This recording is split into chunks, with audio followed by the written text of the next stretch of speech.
Well, Victor Gao joins us now from Beijing. He's chair professor at Soochow University. Good morning, Victor. Good to see you again.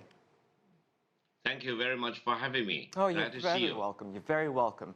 So, as we heard there, it's been 25 years since Hong Kong returned to China. Could you start by just talking about some of the big changes and progress in the region in this time? Yes, indeed. It's amazing that 25 years has already elapsed since the return of Hong Kong to mainland in 1997. And we are already in the second 25-year period, leading all the way up to 2047. I think over the past 25 years, Hong Kong has done, generally speaking, well in terms of maintaining stability and keeping economic development, even though occasionally it has also suffered major headwinds and difficulties. And amazingly, what President Xi Jinping said yesterday in Hong Kong, which was a very important landmark speech regarding the one country, two system principles and the realities in Hong Kong, many of the remarks could have been said back in 1997.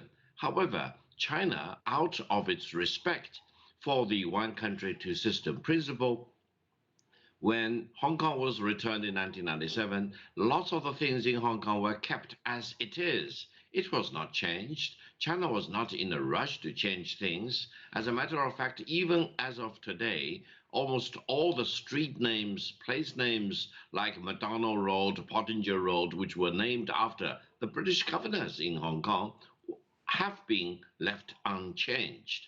So I think the difficulties Hong Kong experienced over the past several years were really caused by those forces which want to undermine the one country, two system principle, which want to deny China's sovereignty over Hong Kong. Now all this has been put behind us. I think Hong Kong is right now rededicated and recommitted to maintaining stability and dedicating to peace and development. So I'm very confident that the future of Hong Kong will be very bright and promising. And people in Hong Kong now have been reoriented. They are no longer debating about which one country was.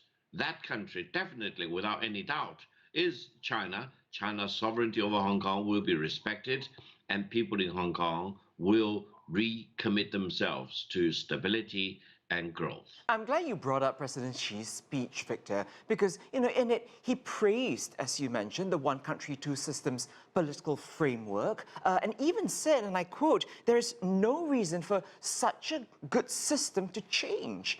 So what can we glean from that as we go on into the next 25 years and beyond?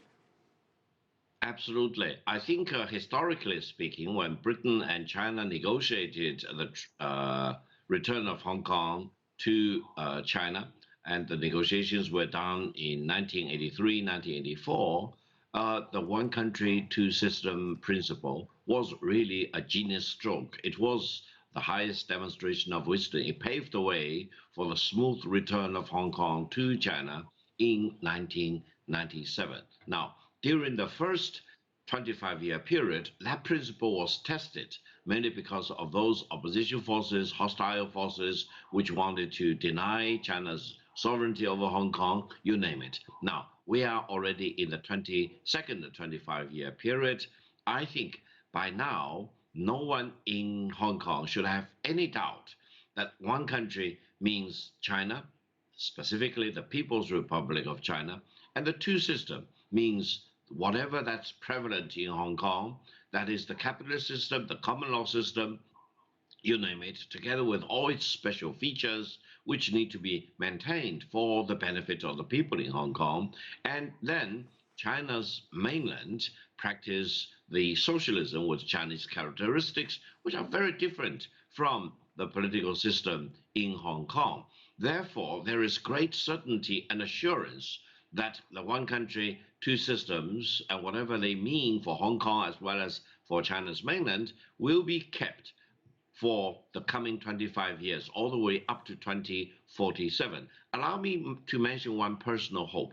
I remember Deng Xiaoping emphasized back in the 1980s that if the one country, two system since 1997 would be a success, why not further extend the first 50-year period from 2047 beyond? So I do hope the next 25-year period will be a huge success for Hong Kong, it will be a huge success for China, and then by the end of that process, decisions may be made to further extend the one country, two system period for Hong Kong. I think this is not impossible. It really depends on how the people in Hong Kong will perform in the second 25-year period. And I do believe Hong Kong will have a rebound back to stability, rule of law, and promotion of greater democracy. Yes, of course, it will be done on the basis of the rule of law, and then rededication and recommitment to growth and development.